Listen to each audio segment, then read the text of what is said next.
Hey guys and gals, and welcome to my new player guide for EVE Echoes. I'm excited, being an EVE Online player since 2009, on and off here. I consider myself kind of a veteran player, so I knew a lot of the information there is going into EVE Echoes. Now, you might be thinking to yourself, who is this guy? What's wrong with his hair? Is this a new content provider? The answer to all those questions, great questions by the way, is yes, all of the above. I am a new content provider. I am considering myself to be posting new content on YouTube starting, well, with this video.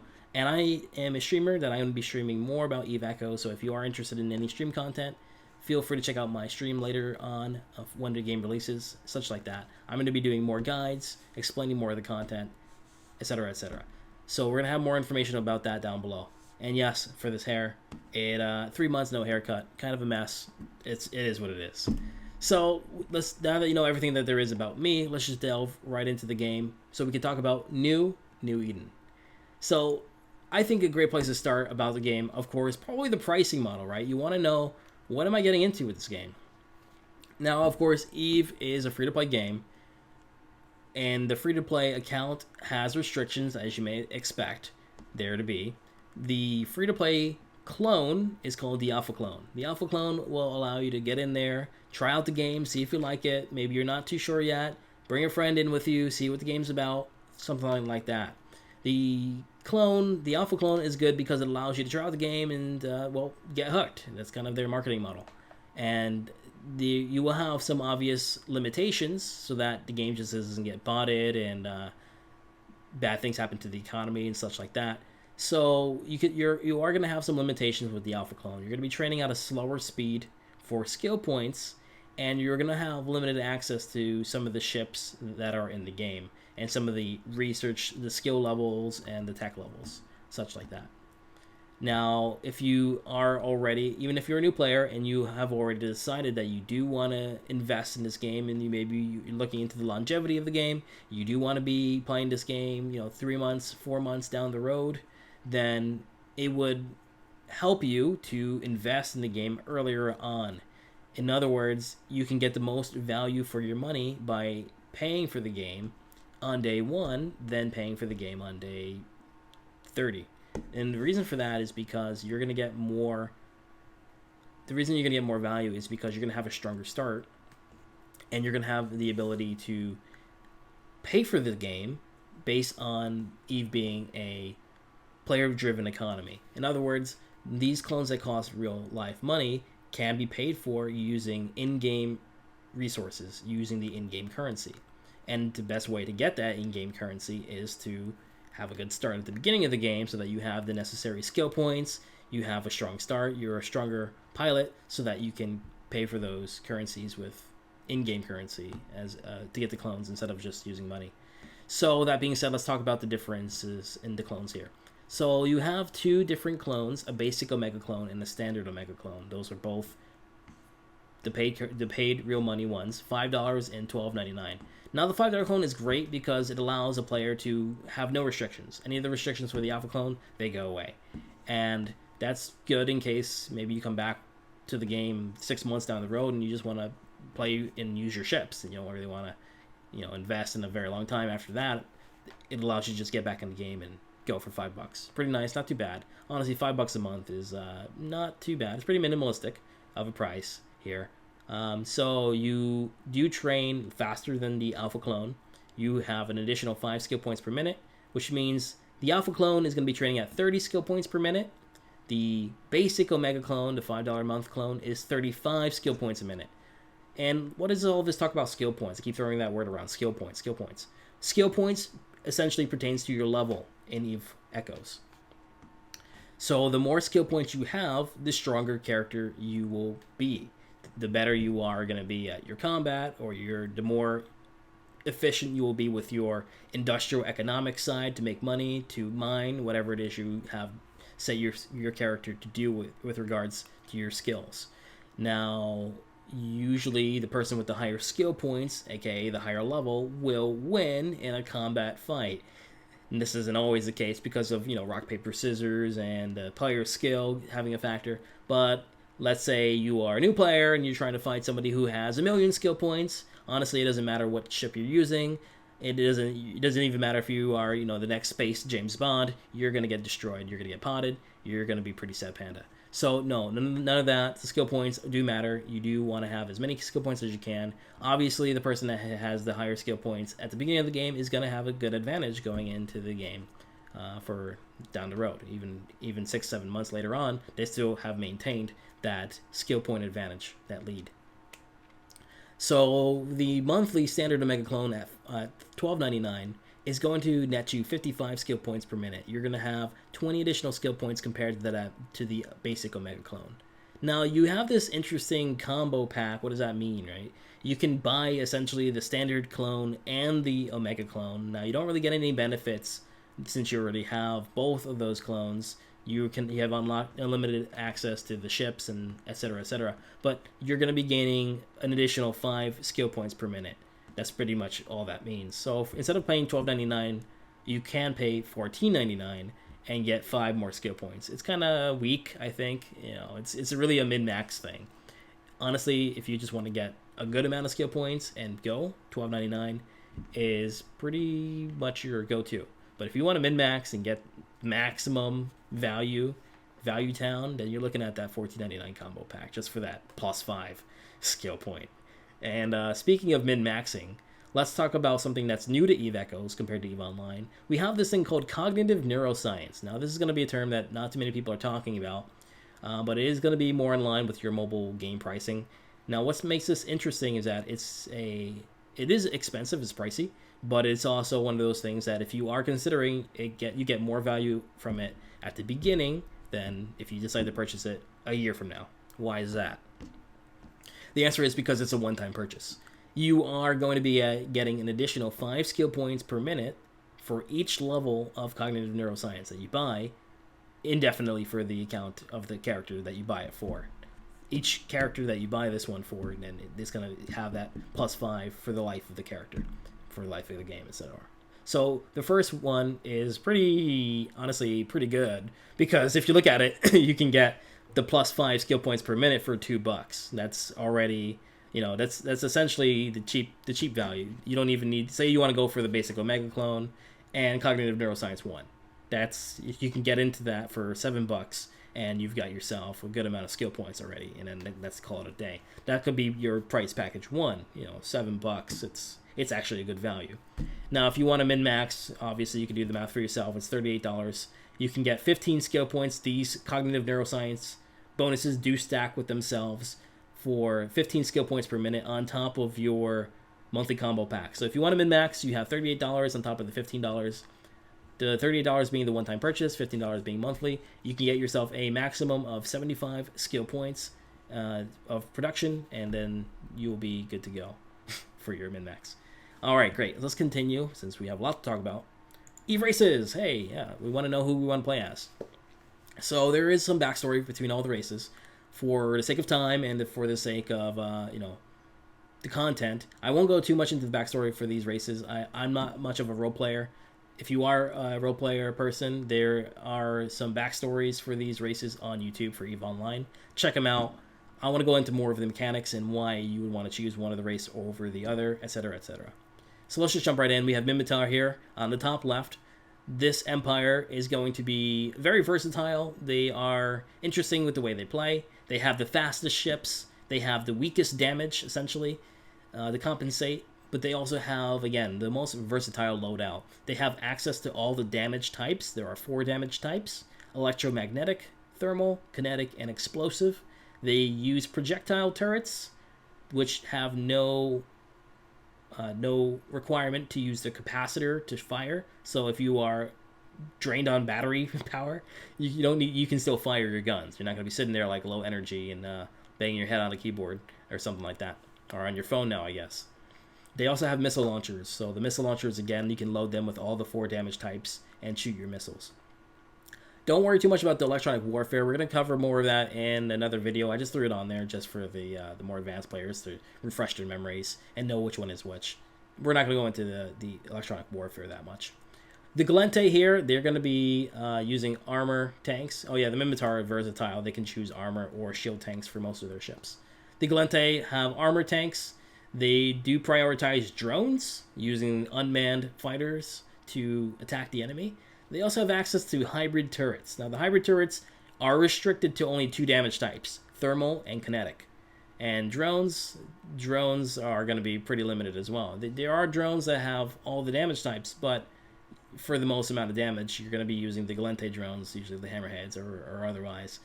So you are limited in damage to essentially if you do pick Gallente, but that's the price you pay when you choose Gallente. You're going to be a little bit more specialized in that regard. They're going to be a little slower, especially compared to Minmatar and the other races, but they hit pretty hard. Their drones hit hard, very hard. They have the best drones. So all the Empires can use drones, but Gallente are specialized for it. Caldari, again, is pretty versatile. They have the missile launchers, which can use all the damage types, EM, thermal, kinetic, and explosive. They are limited to shield tanks on all their ships, and they don't do any armor tanking. They can also use the hybrid turrets that the Gallente have, so they have the thermal and kinetic damage type only on those hybrid turrets. And that brings us to Amarr. On the bottom right here, they have those energy turrets. Those are going to be the lasers that you see, the light show. They have drones as well, but again, everyone has drones, so I don't really consider that like an Amarr only thing. I don't know why I put it there. They have armor tank. There are some Amarr ships that do shield tank as well, but most of them are armor tanked, from what I've gathered across the games for EVE Online and EVE Echoes. So again, those are going to be mostly the differences between the Empire. There's going to be some small differences as well. If you choose any of these factions, these empires, if you will, you're going to have a different starting solar system, starting place where you begin your game. You're going to use the faction-specific starting ship. For Minmatar, that's going to be the Reaper. Caldari is going to have the Ibis, I believe. Each one's going to be a little different. It's not too specific. It's not too important. You're going to be in that ship for like 15 minutes, and then you're going to switch out to another ship. But usually for most new players, I recommend just choose the Empire that you plan to fly there with their ships and weapon type, because it's just going to be the easiest thing for you. You're going to be in their space. You don't need to look around for another area. You already have that access of those basic skills to put into that Empire-specific weaponry and ships. So that's what I would recommend. However, to the advanced players out there, or the players that are curious, these choices are non-mutually exclusive. What that means is if you choose Minmatar, you're not limited to Minmatar ships only in projectile turrets, weaponry. You can choose Gallente ships if you want to choose Minmatar as a faction to start with. You can choose Caldari. You can choose Amarr. You can choose any ship you want to fly. You can choose any weapon you want to fly.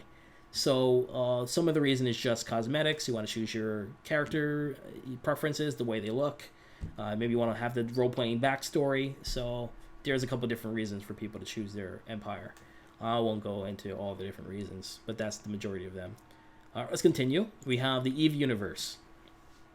Now we have over here on the right, back there, is going to be all the information we have for the EVE universe. I've color-coded them so that you can see the differences. Yellow is going to represent the Amarr Empire. They're going to be the yellow bubbles on to the right of the map over there. We have blue being Caldari, brown being Minmatar, and green being Gallente. Now, what hasn't been talked about from what I've seen from other content creators, and I think this is actually an important distinction here, is talking about the NPC pirates. For short, pirates are called rats in EVE, so we can call them rats. Rats are just pirates. Blood Raiders are going to be the pirates for the Amarr Empire. Blood Raiders, they're going to be doing EM damage, and they have a weakness to EM damage as well. What that means is if you are going to be choosing to fight in Amarr space, if you are in the Amarr Empire or just in the Amarr space at all, you want to use EM damage types, and you want to use EM resistances on your tank. Now for Caldari space, that's going to be the Garistas pirates. You're going to want to use kinetic damage and kinetic resistances.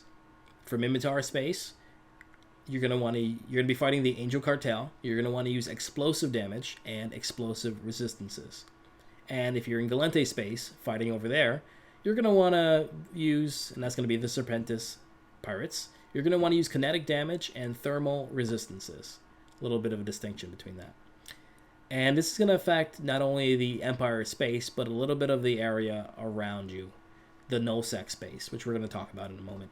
So there's going to be different security levels for these spaces. Empire space is going to be what we call safe space, new player space, newbie space. It's going to be high sec, high security. What that means is that other players cannot attack you there. This is not EVE Online, so there's not going to be any suicide ganking or anything like that. So that's already been confirmed. That's not going to happen anymore. What that means is that if you're in high security space, the only way you can be attacked is if you're at war with another group of people, and that won't happen if you haven't at day one anyways. If you're just starting out as a new player and you're not sure what to do, you're going to be safe in high security spaces that are color coded. Now, if you see the color white, the one that is not color coded right now in anything, those are going to be your lower security and no security areas. Those are going to be places that are marked below a 0.5 security rating. And that's going to be important to note. That's going to be important because those are the areas that you can be attacked by other players. Those are PvP, always active zones. So the question becomes, why do I go there? What's the point if I could be attacked? And the answer is, all the activities that you can do in EVE Echoes, is going to be amplified the lower security you go down, which means high risk, high reward. If you are going to put yourself at risk of being attacked, whatever activity you're going to be doing there is going to reap higher rewards. You're going to get more money out of that. You're going to get more for your time. So there's an idea that people want to go into those areas, those zones, and bring their friends, and they want to set up shop to reap those benefits and defend that area, defend that space.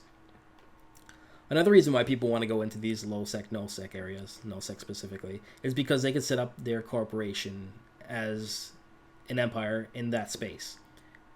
The high security is already taken by Concord, a NPC faction, but the no security areas, you can use your corporation, your group, to go over there and own that space, make a base out of that area, protect your groups of people, and really just fight against invaders that are coming to your territory. Make alliances with maybe some of the neighbors out there, and play your game. It's a sandbox. There's really no right way or wrong way to play this game, especially come launch when we have yet to see how the game is going to shape itself. So, speaking of corporations, we talked about that word a couple times now. Corporation is just going to be your clan, your guild. That's going to be the EVE word for setting up an organization among players to group up together, to befriend, and not be left in the dark. Now, EVE Echoes is going to be a game where you're going to want to not be antisocial. You're going to want to be in a corporation. If you're not in a corporation, then you're going to be lost, you're going to be killed. It's not going to be very fun. So, in other words, joining any corporation is going to be better than joining no corporation at all.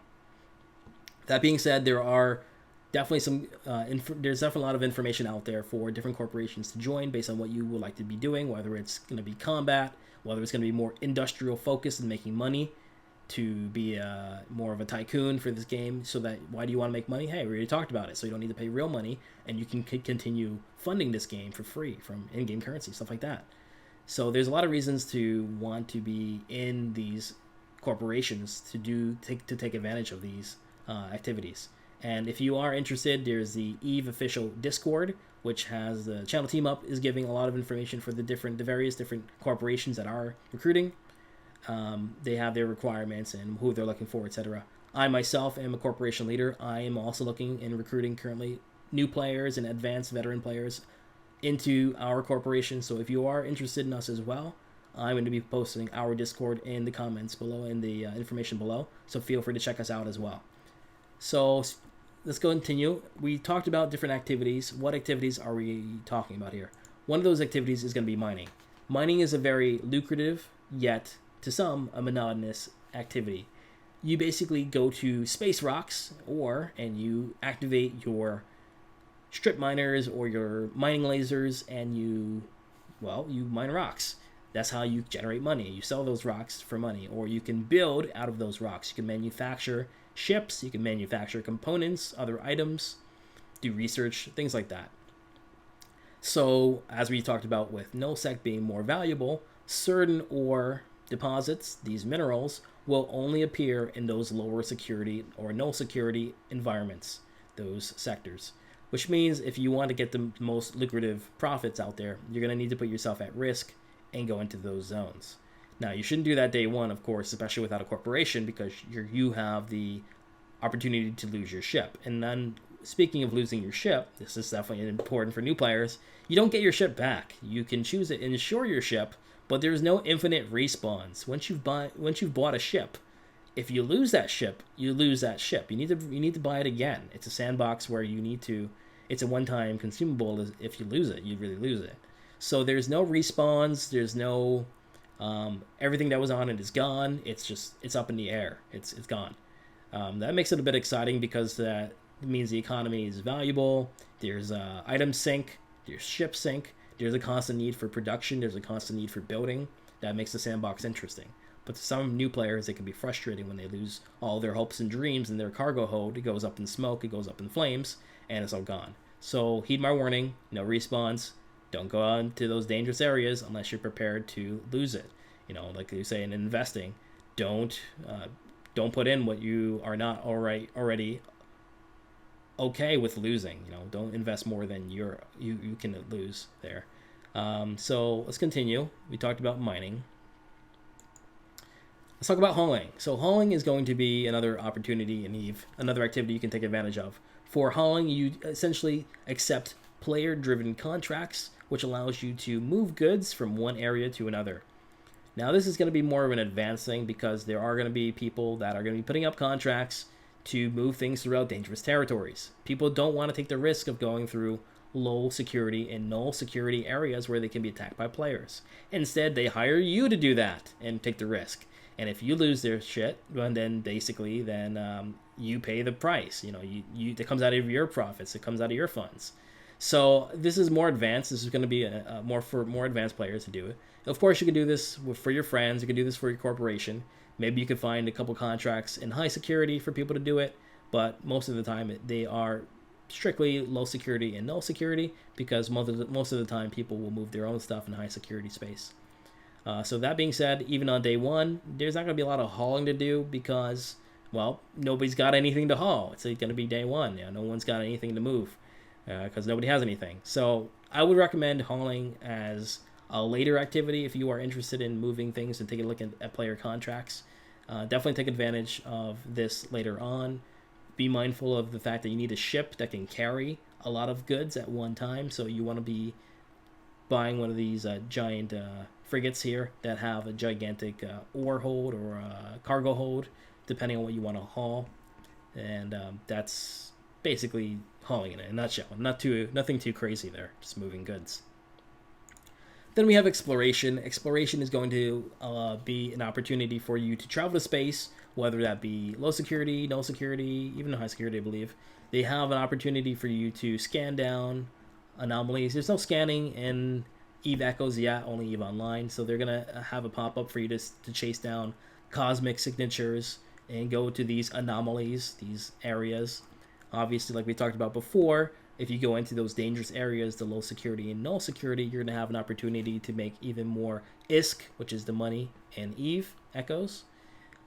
You're going to go in there, you're going to fight some pirates, you're going to shoot them down, you're going to have an opportunity to access some data sites or relic sites, do some hacking, and get some components, get some goods that comes from the cache that is there.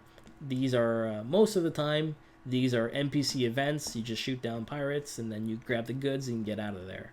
But, of course, if you go to the low security areas, you still run the risk of fighting enemy players that decide that they want to attack you. So again, be careful, be mindful of that. Again, no respawns. If you lose your ship, you have to rebuy your ship. Okay, so we talked about some important details here. There is one more thing I want to talk about, at least before we wrap up, and this is because I don't want the video to be too long. We're already about 25 minutes in, and that's going to be your career. You're going to have an opportunity to choose your career agent at the start of the game. You're going to have three options. One is going to be military, the second one is going to be industry, and the third one is going to be a business career.